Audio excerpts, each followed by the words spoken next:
Ever wonder what it really means to be human? Like, not just the biological stuff, but the deeper essence of who we are. Hmm. Well, this deep dive is going to take us on a journey of self-discovery, Yeah. exploring some truly unique ideas from spiritual teacher Adamus Saint-Germain. We're tuning into a transcript from the 25th anniversary of the Crimson Circle, Okay. a group Adamus has been guiding for decades. And it's a celebration, but also like a really profound reflection on the journey of consciousness. Yeah, you can feel that energy in the room, right? Absolutely. It's like a group of old friends Yeah. reminiscing about this wild adventure they've all been on together. Totally. But here's where it gets interesting. Okay. Adamus drops some serious wisdom bombs in this one about human potential, Okay. suggesting that even being some consider like advanced, Might actually envy our ability to experience things like love, nature, even a good meal. it's such a good point. It's a powerful reminder that being human is far more extraordinary than we often realize. So let's set the stage, shall we? It's the Crimson Circle's 25th birthday bash. Whoa. There's laughter, there's camaraderie, there's this palpable sense of accomplishment in the air. And Adamus uses this like joyous occasion Yeah. to highlight a really pivotal moment in the Crimson Circle's evolution. Okay. He really emphasizes this shift from inward focus to outward impact. I see. Essentially, it's time to take all the insights, all the growth from the past 25 years and share it with the world. It's like graduating in a way. Yes, exactly. Okay. Yeah. He even uses this intriguing analogy of a bet. Oh, yeah. Imagine ascended masters beings who have like transcended the limitations of our earthly realm, Yeah. placing bets on how long the Crimson Circle would last. Wow. Interesting. Right? So they're putting down their bets on humans. Yeah. Wow. And it wasn't about doubting the group's sincerity or anything like that, No. but rather acknowledging the, unpredictable nature of human free will. Because we're wild cards. Exactly. Unlike beings in more fixed realms, humans have this incredible power to choose their own path, to change their minds. You could wake up one morning and be like, I don't want to do that anymore. Exactly. And they would have no idea. That's scary. I like it. So even these highly evolved beings were like, who knows what those humans will do? Yeah. They might just ditch this whole spiritual thing and go open a bakery. Right. It's true. We could. That's how much power we possess. Wow. It's both exhilarating and a little terrifying. Yeah. Wouldn't you say? Absolutely. It really highlights the profound responsibility that comes with being human. Mhm. We really do have the power to shape not only our own reality, but the reality of the world around us.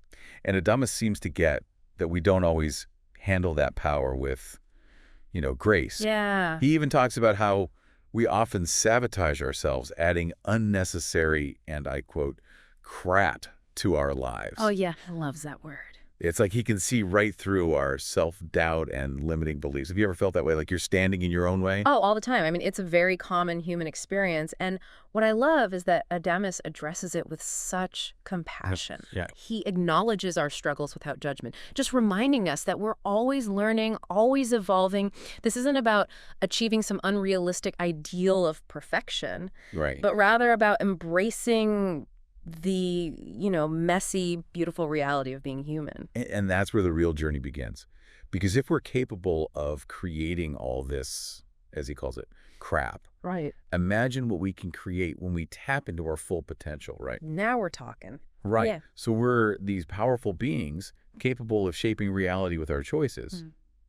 But why does it often feel like we're, not exactly living up to our cosmic potential? Yeah, it's like we forget somehow. Right. It's a question Adamus tackles head-on in this transcript. Okay. He suggests that we've kind of forgotten our own inherent, grandness, and instead of recognizing that power within, we look outside of ourselves for the answers, for someone to tell us who we are.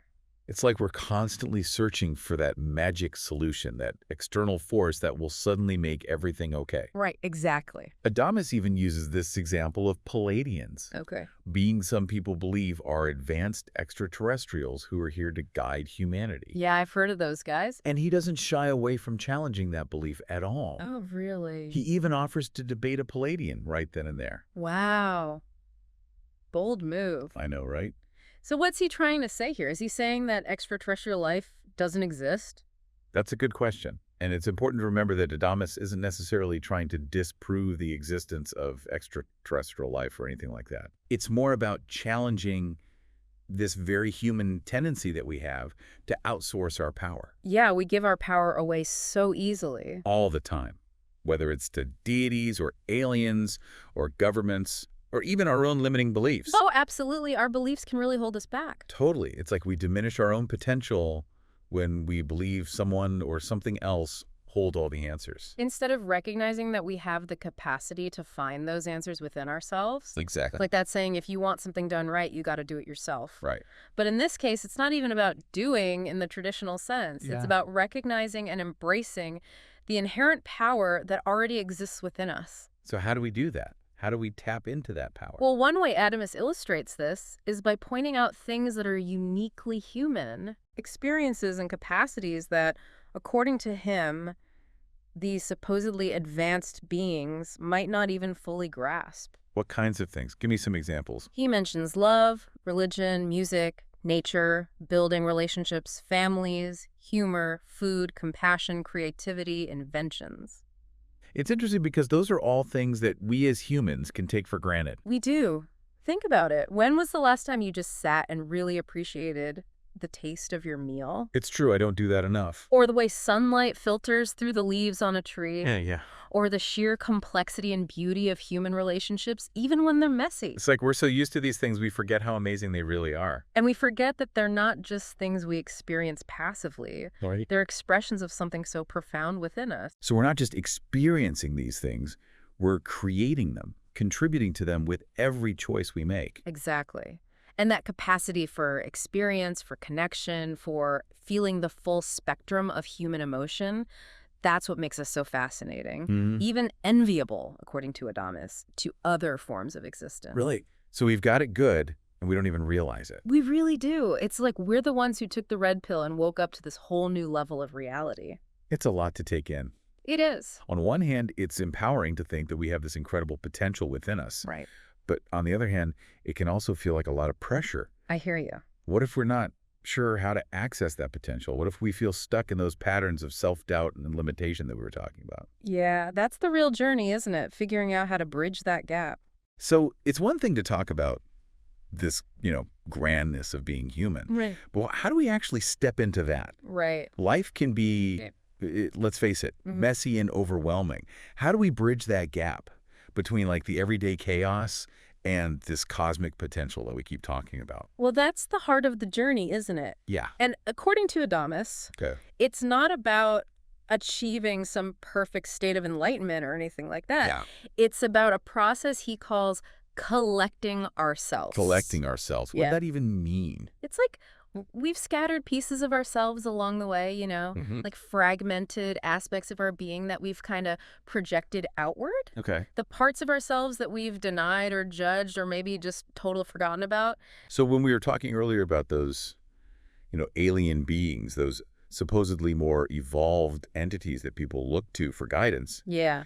could those actually represent these fragmented parts of ourselves? No. Like those missing pieces? It's an interesting perspective, isn't it? Yeah. What if instead of seeing them as like separate superior beings, we recognize them as aspects of our own consciousness that are yearning for wholeness, Wow. for the very experiences that we as humans are having right now? That completely changes the whole alien encounter thing. Right. It's not about being rescued or enlightened by some external force, but about recognizing and reintegrating those lost parts of ourselves. Exactly. We're Right. talking about reclaiming our wholeness, Yeah. embracing every part of who we are, the shadow and the light. It's like putting ourselves back together again. Yes. And Adamus really emphasizes that this process starts with recognizing our own inner light, Okay. our own divinity. So it's interesting because we often associate divinity with this idea of perfection, right? Like Right. you have to be this flawless being. Yeah.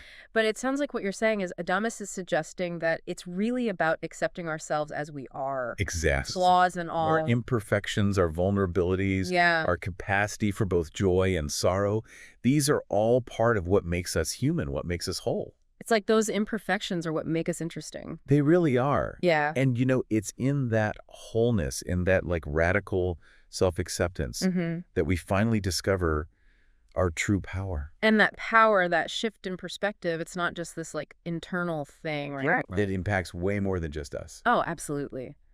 as we embrace our own grandness, Yeah. as we allow that inner light to shine brighter, Yeah. it illuminates the world around us. We become like beacons, guiding others towards their own wholeness. Because we're all connected. Rawr. And as we each awaken to our own potential, Yeah. it contributes to this collective awakening, like this shift in consciousness Right. that impacts the entire cosmos. That's the true power of being human. Wow. Not just to shape our own reality, but to participate in the evolution of consciousness itself. That's a pretty amazing thought to end on. It is, isn't it? So as we kind of go about our day-to-day lives, Yeah. maybe we can try to carry this awareness with us a little more. I love that. Remember that even those everyday moments, like love, laughter, connection, those aren't just ordinary experiences. No. They're actually expressions of our inherent grandness, They are. our unique ability to experience and to shape reality. It's a beautiful thing. It really is. It is. Well, this has been quite the deep dive, wouldn't you say? Absolutely. I feel very I expanded. do too, and Oh. you know what? So do I. Thank you so much for joining us today as we explore the surprising grandeur of being human. My pleasure. Until next time, keep exploring, keep questioning, and keep embracing the incredible adventure of being you.